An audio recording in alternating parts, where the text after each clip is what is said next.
Beautiful people, today we'll take a look at your adrenal glands. Okay, your adrenal glands, these are paired organs lying near the superior poles of the kidneys. When you say adrenal, they are above your kidneys. They are situated above the kidneys. Okay, and they are embedded in the pararenal, adipose tissue, and fascia. Please note that your adrenal glands, they are covered by a connective tissue capsule, and they consist of an outer cortex and an inner medulla. And yes, again, your parenchyma of your adrenal gland is organized again into two zones. You have your cortex and the medulla. The cortex occupies, it is 90% of the medulla. 90% of the adrenal glands, and your medulla is 10% of your adrenal glands, giving you a cortical mass that is about 10 times that of the medulla. Histologic image of an adrenal gland. Okay, the blue stained portion here is the capsule. Since it is encapsulated, of course, the capsule is made of dense connective tissue. And then you have here the thicker portion here. This one is the cortex. And then you have here the middle region here is the medulla. Okay, you have here this portion still is a cortex. These portions are cortex, and then this portion is the medulla. Again, your cortex occupies 90% of the total adrenal gland. Adrenal cortex, or the adrenal parenchyma. The adrenal cortex is divided into three zones. You have your zona glomerulosa, which is the outermost, accounts for 15% of the total cortex. The zona fasciculata, which is the middle portion, accounting to 80% of the total cortex. And then your zona reticularis, which is the innermost, okay, accounts for 5% of the total cortex. Accordingly, the cortex is directly influenced by your ACTH from the pituitary gland. Again, the cortex is directly influenced by your adrenocorticotropic hormone from the pituitary gland. And yes, present in your adrenal cortex are secretory cells, which are adjacent to fenestrated capillaries. If you try to remember, when we talked about your capillaries, your types of capillaries, your fenestrated capillaries, they are located in, or they are present in what you call this, in endocrine glands or endocrine tissues. So in your cortex, in your adrenal cortex, you can say fenestrated capillaries here. Okay, in the cortex, you have your cortex releases three types of steroid hormones. You have your mineralocorticoids, your glucocorticoids, and your androgens. Accordingly, those are the hormones that are secreted by your adrenal cortex. Okay, this one again is an illustration or a histologic image showing you your adrenal cortex or your adrenal gland. Of course, again, you have here the capsule and then a zona glomerulosa. The zona glomerulosa is the outermost layer. Okay, please don't forget GFR and then medulla, GFRM. Glomerulosa as the outermost layer of the cortex, fasciculata as the middle one, and then reticularis as the innermost region of your adrenal cortex, and then you have the medulla here. Okay, please note of the staining characteristic, no? Okay, for the fasciculata region, it is somewhat lightly glomerulosa. This is a thin zone inferior to an adrenal gland capsule. So you have your outer layer, outer covering as your dense connective tissue capsule, and then after that you have your zona glomerulosa. That is the outermost portion of your adrenal cortex. Please note that the cells of your zona glomerulosa are arranged in small clump. The cells are small and they are columnar or pyramidal in shape, and they possess a spherical nuclei. Please note that your cells of your zona glomerulosa has an acidophilic cytoplasm. If napansin you earlier, the photo, the histology image I presented you is that the color of the zona glomerulosa portion is somewhat pink. Okay, your cells of your zona glomerulosa have an acidic cytoplasm consisting of only few lipid droplets and a few dark staining and a dark staining spherical nuclei. Uh, what does your zona glomerulosa do? It secretes mineralocorticoids, primarily your aldosterone. Your aldosterone here is utilized to regulate blood pressure through your sodium potassium homeostasis and water balance. The secretion accordingly of your aldosterone is controlled by feedback mechanism of your renin angiotensin aldosterone system. That is for your zona glomerulose. Large image of your zona glomerulosa. You have your connective tissue capsule, the blue stain portion at the uppermost portion of this image, and then you have the G here. This is your zona glomerulosa. Okay, your zona glomerulosa. Your cells are acidophilic. They have an acidophilic cytoplasm and then a darkly stained nuclei. Fasciculata. Your zona fasciculata is the middle three-fifth. Three-fifth because your zona fasciculata is the thickest zone of your adrenal cortex. It is about 80% of the total adrenal cortex. Okay, the cells of your zona fasciculata are larger than your cells of your zona glomerulosa. The cells of your zona glomerulosa, we said that they are smaller and they have a pyr- uh, what they call is pyramidal or columnar shape. While in the cells of your zona fasciculata, you have a polyhedral and larger cells. Okay? They exhibit vertical columns of one cell thickness adjacent to your capillaries. And your cells, they have a light pink or they are eosinophilic. They have an eosinophilic cytoplasm and a vacuolated cytoplasm and a light staining vesicular nuclei. That is why, if napansin nyo earlier, your zona fasciculata, the whole of your zona fasciculata is lighter comparing it with your zona glomerulosa and zona reticularis. Also, your cells show vacuolated appearance of cytoplasm as they contain numerous lipid droplets. Kaya because of these lipid droplets, they are called as spongiosines accordingly.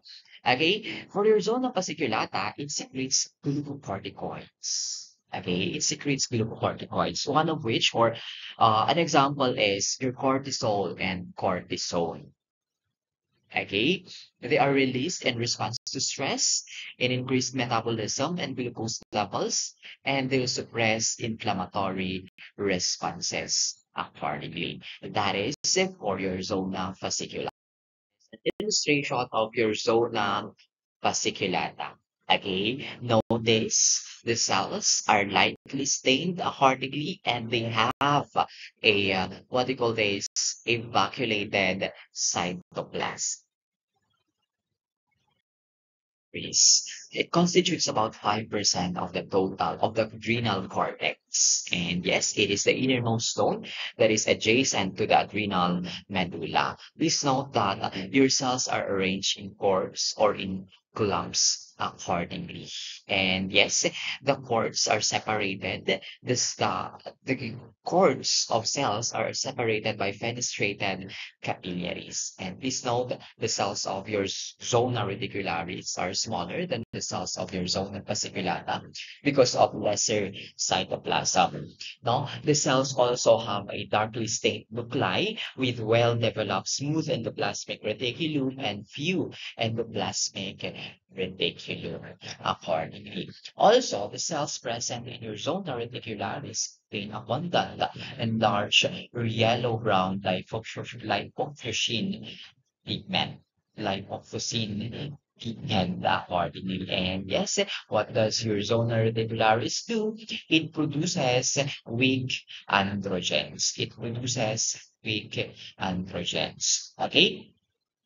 Please note that there are three classes of steroid hormones that are produced in the adrenal cortex. You have your mineralocorticoids, your glucocorticoids, and your sex hormones accordingly. Illustration still of your adrenal cortex and your adrenal medulla. The lower, the M here, the one with M is the medulla, and then the one with R is your zona reticularis of your adrenal cortex. Okay, in the medulla, the cells are arranged in small cords. Okay, the cells are arranged in small cords of ovoid and short interconnecting cords separated by numerous sinusoidal capillaries. Okay, the cells are pale staining epithelioid cells and they take up potassium dichromate stain. Okay, they take a potassium dichromate stain. That is why they are called as chromaffin cells. Again, the cells of your adrenal medulla are called as chromaffin cells or your pheochromocytes due to the fact that these cells take up potassium dichromate stain. Okay, your adrenal medulla, the cells are modified postganglionic sympathetic neurons that have lost their axons and dendrites during development. Okay, your adrenal medulla secretes catecholamines. Catecholamines, 20% are norepinephrine and 80% are epinephrine. Okay, 20% are norepinephrine and 80% are epinephrine. Please note that these catecholamines, okay, these catecholamines respond to stress, to acute stress, and they prepare the individual for fight or flight response by activating maximal use of energy and physical effort. That is for your adrenal medulla. Okay, this one is illustration accordingly of your adrenal medulla. You have your reticularis here, and then you have your medulla in this area. Moving on to your thyroid gland. Your thyroid gland, this one is a butterfly-shaped endocrine gland lying in the neck in front of the upper part of the trachea. It is responsible for producing your thyroid hormones that regulate metabolism. Please note it is composed of follicles lined by epithelial cells and filled with colloid. Okay, you have follicles which are lined by epithelial cells, and inside these follicles are colloid. Okay, your thyroid gland consists of two lobes that are connected by an isthmus. Okay, it is connected by an isthmus. The follicles, these are lined by cuboidal to columnar epithelium. And you call this cuboidal to columnar epithelium that line the follicles as your follicular cells. And again, you have a central colloid present. Your follicular cells, they are responsible for synthesizing and secreting your thyroid hormones. Okay, this one is an illustration of your follicle.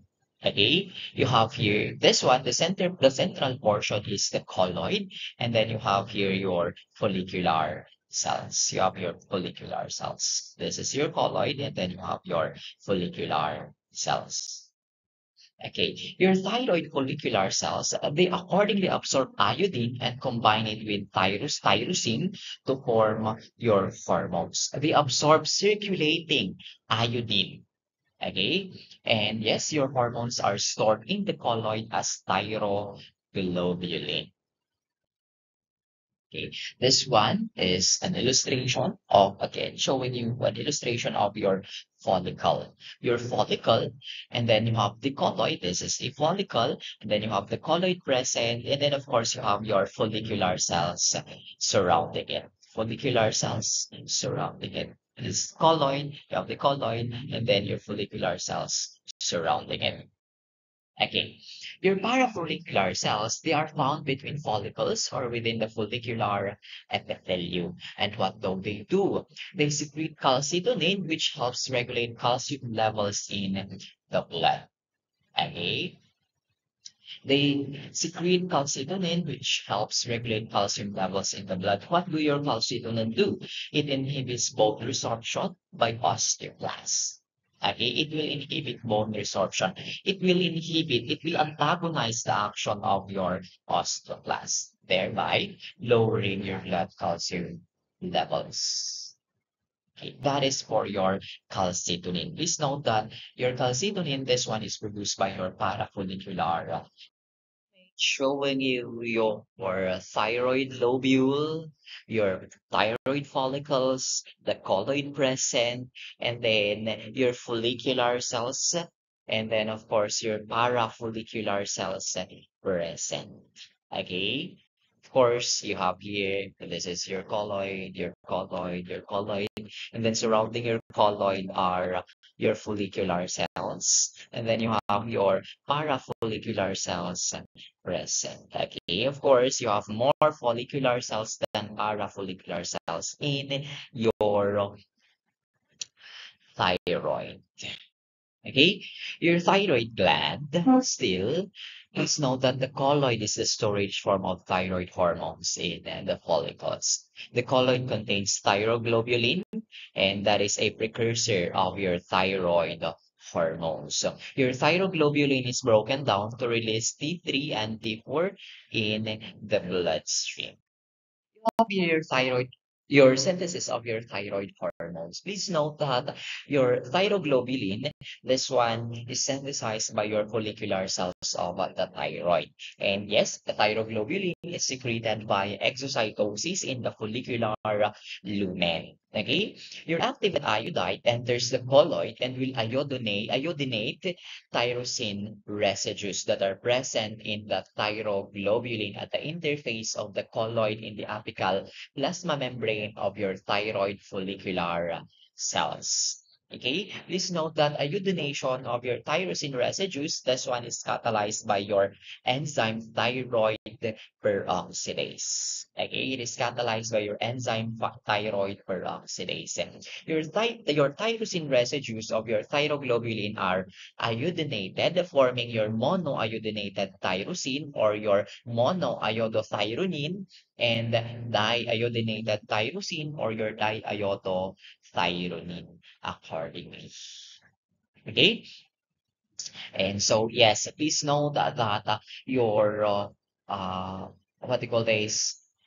Oxidative coupling of your MIT and DIT will give rise to your triiodothyronine, while coupling of your DIT plus DIT will give your tetraiodothyronine, or this is otherwise known as T4. And this one is otherwise known as T3 accordingly.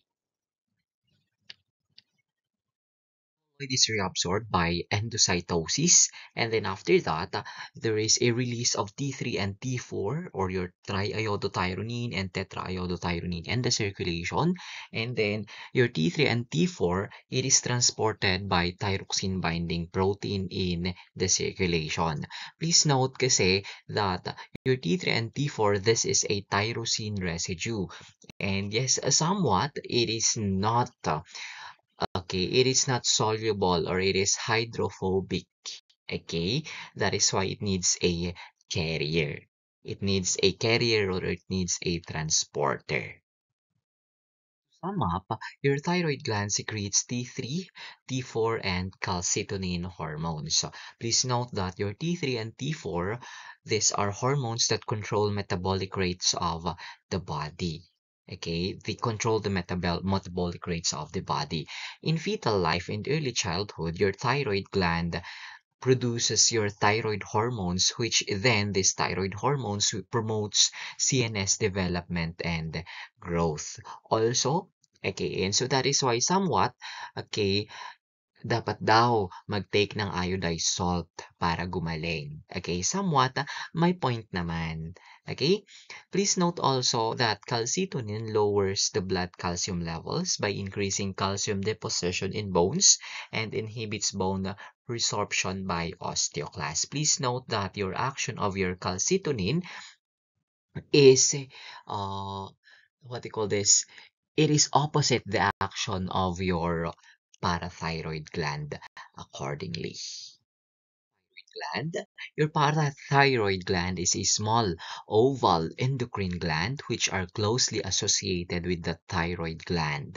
Usually your parathyroid gland are two pairs of glands. One pair that is situated on the posterior surface of the thyroid on each side accordingly. Okay? Each parathyroid gland is oval or lentiform in shape and it is about the size of a split pea and accordingly it weighs 50 milligrams. Accordingly, it weighs 50 milligrams. And yes, like any other organ, your parathyroid gland is surrounded or covered by a thin layer of connective tissue capsule. Of course, the capsule is for protection. And then there is a septa which extend from the capsule and divide the gland into poorly identified or poorly defined lobules. And yes, the glandular parenchyma or the glandular functional region of your parathyroid gland is richly supplied with numerous sinusoid. Okay, your parathyroid gland here regulates serum calcium and phosphate levels via the action of your parathyroid hormone. Your parathyroid hormone, this one is the hormone that is principally secreted by your parathyroid gland. This one actually is a histologic image of your parathyroid gland. Okay, you have your parathyroid gland here, you have the septa, and then the red, this portion here is your thyroid accordingly. Okay, you have here, this is your thyroid, and this portion is your parathyroid gland. Okay, you have here still an illustration of your parathyroid gland. Please note that these are your glandular tissue. Okay, this is the glandular tissue, or this is the parenchyma of the functional tissue of your parathyroid gland. The white here, these are adipose tissue. These are adipocytes accordingly. These are adipose tissues. These ones, they are your glandular tissue. Okay, your parathyroid gland are arranged in cords or in clumps accordingly. Your chief cells, these are your chief cells or your principal cells. These are the cells that secrete your parathyroid hormone.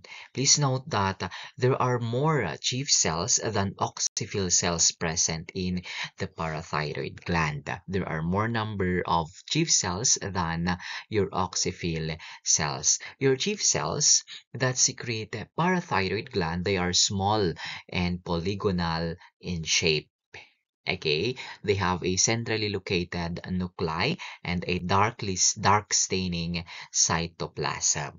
Okay, it has a dark staining cytoplasm based on the parathyroid hormone content.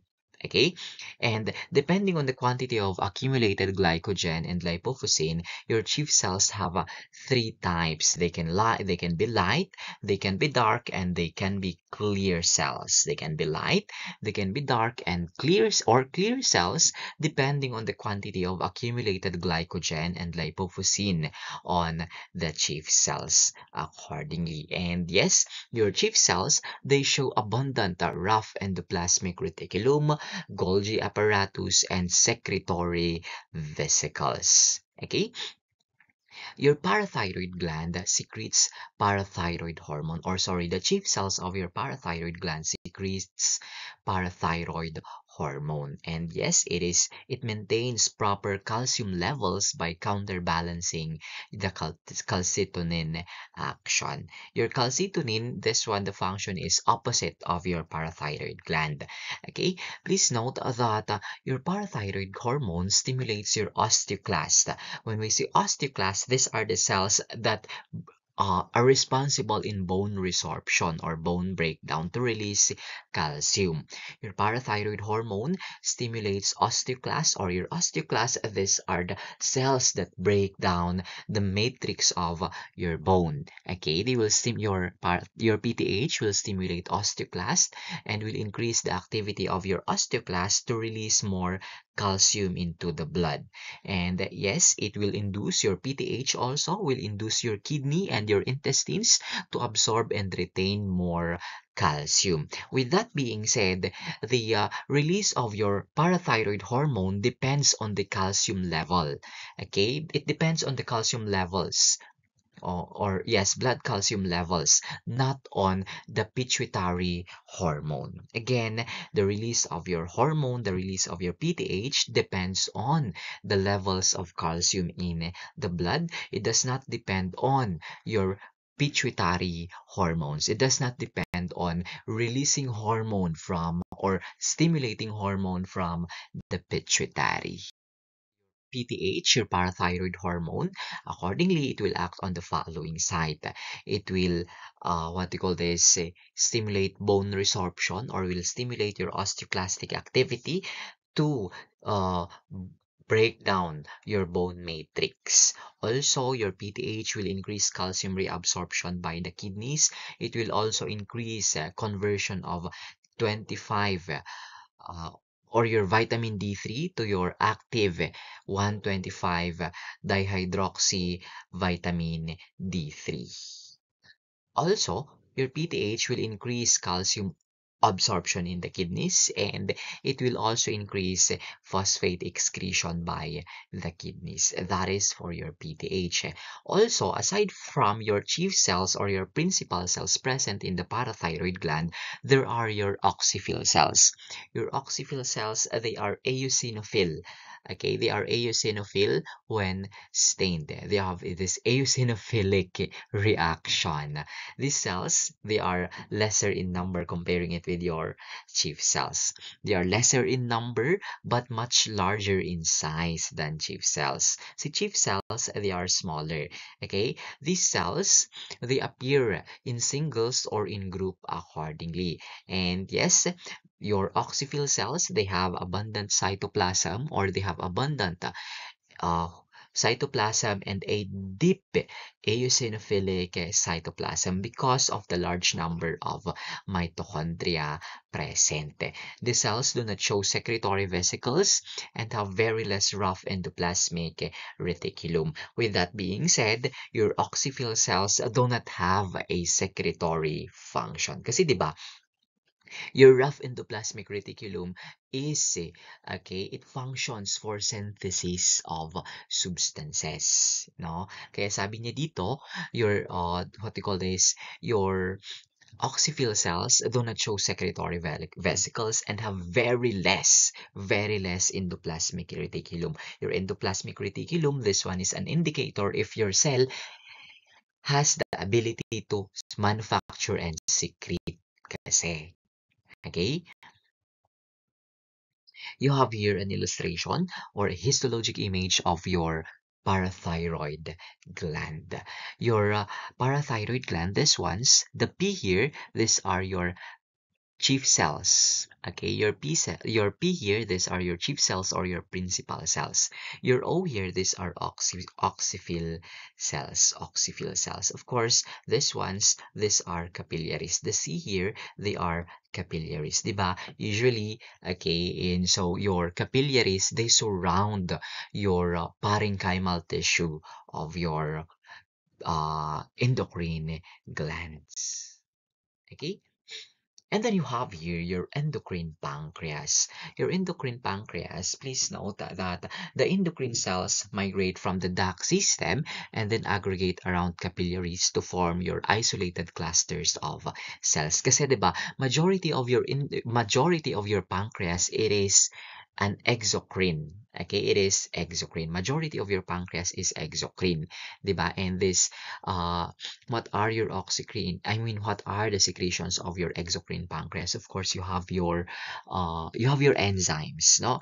While in your endocrine pancreas, of course, it is responsible for the secretion of your insulin, your hormones like insulin. Okay? And yes, the endocrine cells migrate from the duct system and then aggregate around capillaries to form your isolated clusters of cells. And you call these isolated clusters of endocrine cells in the pancreas, you call it as your islets of Langerhans. These are scattered throughout the exocrine glandular tissue. So with that being said, mas marami po ang exocrine pancreas, exocrine cells comparing it with your islets of Langerhans. Your islets of Langerhans, these are your endocrine cells or endocrine clusters in the pancreas. Okay, for your endocrine pancreas, the main secretory products are insulin and glucagon. Okay, insulin and glucagon. Let's take a look. Your insulin, it will promote the uptake of glucose by most cells of the liver. Okay, it will promote the uptake of glucose. Okay, it will promote the uptake of glucose by most cells of the liver, of your skeletal muscle, and the adipose tissue. Okay, and so pakatandaan po, yan po ang pinaka-function ng insulin. And then you have your glucagon. Your glucagon, it has metabolic effects that oppose the actions of insulin. If for your insulin, it will promote the uptake, thereby lowering blood glucose levels. Si glucagon naman, it has an opposing action, thereby it will increase, your glucagon will increase blood sugar levels. Okay, it will increase blood sugar levels. Okay, your islets of Langerhans, these are composed of groups of up to 3,000 secretory cells that are supported by a fine collagenous network. Okay, the cells of your islets of Langerhans are small with a pale stained granular cytoplasm. Okay, pale stained granular cytoplasm. You have large cells of the surrounding exocrine pancreatic acini that are darkly stained. Okay, that is for your islets of your Langerhans. Okay, and so this one is an illustration of your islet, pancreatic islet. Okay, this is a pancreatic islet, no? Okay, your islets of Langerhans are polygonal or rounded, smaller and more lightly stained than the surrounding acinar cells. Your acinar cells here, these are the cells responsible in secreting enzymes, okay, or your acinar cells, these are your exocrine cells of the pancreas. Okay, your islets of Langerhans, okay, you have an alpha, beta, and delta cells. You have alpha cells, they secrete glucagon. Your beta cells produce insulin, and your delta cells secrete somatostatin. Okay, your alpha cells, which secretes glucagon or which secrete glucagon, they are usually located at the periphery of the islet, while your beta cells that produces insulin, they are the most numerous. They are the most numerous and they are centrally located. While for your D cells po ito ha. Okay, while your D cells, they are responsible in secreting your somatostatin, and they are scattered and much less abundant. They are scattered in or they are scattered in your islets of Langerhans. Okay, you have here your clusters of cells, which are smaller and lighter staining than the cells of your surrounding tissue. Okay, you have here, this is a pancreatic islet, pancreatic islet, pancreatic islet. Of course, the darkly stained, itong mga tunog portion, these are what you call this exocrine pancreas. Tissue of the exocrine pancreas. The light stain, ito po, this is an endocrine or this is an islet of Langerhans. Okay, another one. Okay, this is an islet, pancreatic islet pa rin. Okay, and yes, still you have your pancreatic islet. Okay, and so this is a pancreatic islet. The surrounding tissue are your is an exocrine or actually exocrine pancreas. Okay, let's take a look here at a what you call this diagrammatic illustration of your pancreatic islets of Langerhans. You have your alpha cell, beta cell, and your delta cell, and then your pancreatic polypeptide cells. Okay? And so, yes, sabi natin, your beta cells, they are located at the center. They are centrally located. Your alpha cell, they are located at the periphery. Okay, ito po sila, periphery. Your beta cell, they are located at the center. And then your delta cell, it is scattered. They are scattered throughout the pancreatic islet together with your pancreatic polypeptide. They are scattered. This is a pancreatic polypeptide, pancreatic polypeptide, pancreatic polypeptide cell. And then you have your delta cell, delta cell, delta cell, delta cell, okay, or your D cell. Please note they are okay, these delta cells, they are scattered also throughout your pancreatic islet. Okay, and then you have your pineal gland. Your pineal gland is a small conical projection between your two superior colliculi of the midbrain. And yes, it arises from the roof of the developing third ventricle.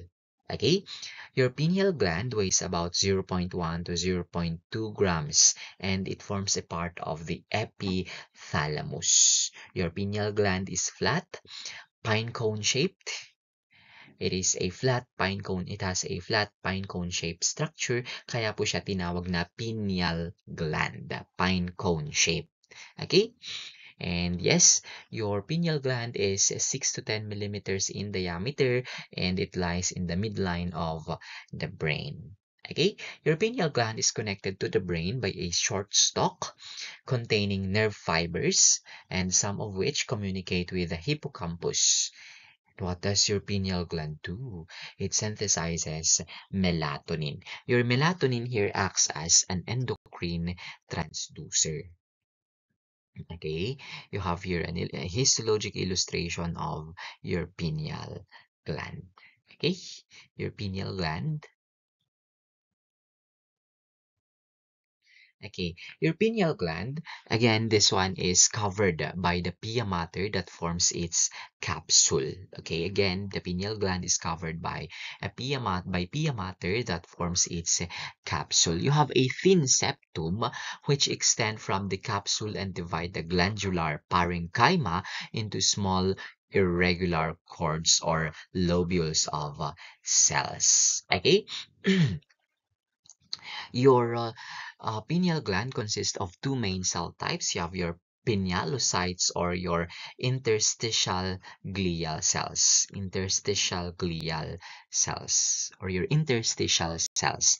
Your pinealocytes, accordingly, they are highly modified neurons. So they are highly modified neurons and they are the chief cells of the pineal gland. Chief cells, and they account for 95% of the cells of the pineal gland. And yes, your pinealocytes, they are arranged in clusters and cords which are surrounded by a rich network of fenestrated capillaries. Again, please note, kapag endocrine tissue or endocrine organ, you have the presence of fenestrated, there is a rich vascular network or vascular supply. And yes, the capillaries are usually sinusoidal or fenestrated. Okay? And yes, your pinealocytes, they are pale staining. Okay, they are pale staining epithelioid cells, but then they have a large spherical nucleus. Okay, and so comparing it with your interstitial glial cells, your pinealocytes, they have a lighter staining characteristic. Okay, and yes, your pinealocyte, they show an elongated cytoplasmic processes and secretory vesicles. Again, your pinealocytes, these are the cells responsible for the secretion, synthesis and secretion of your melatonin hormone. What about your interstitial glial cells? Your interstitial glial cells, they account for 5% of your pineal gland cells, and these interstitial glial cells, they constitute, again, they are dispersed between the clusters of pinealocytes, and they are associated, of course, with the capillaries. The nuclei of your neuroglial cells or your interstitial glial cells are smaller and are more elongated than those of your pinealocytes.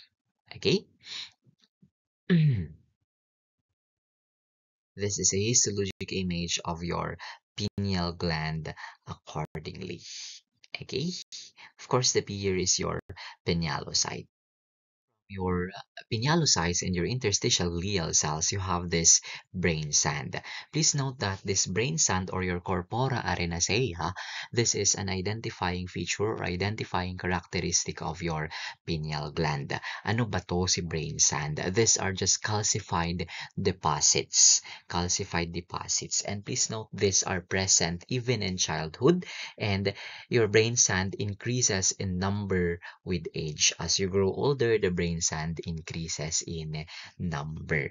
Okay, your brain sand it takes your dark blue or your hematoxylin stain, and it shows a lamellated appearance. Okay, since it is your corpora arenacea or your brain sand, this is a characteristic feature or your identifying feature of your pineal gland, both histologically as well as radiologically. Okay, and yes, your pineal gland, of course, secretes melatonin in relation to light intensity. Okay, in relation to light intensity here at your day-night cycle or your circadian rhythm. Okay, and so if there is any daylight, you have a an inhibition of your melatonin secretion. Okay, in daylight, there is an inhibition of your melatonin secretion. What about in case of there is a night at nighttime or during dark time? Okay, your pineal gland is stimulated, causing more production of melatonin. Okay, ganito po, ito po ang flow niya.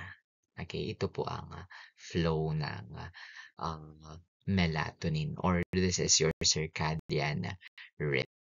That's it for your endocrine system, your endocrine tissue, your endocrine glands.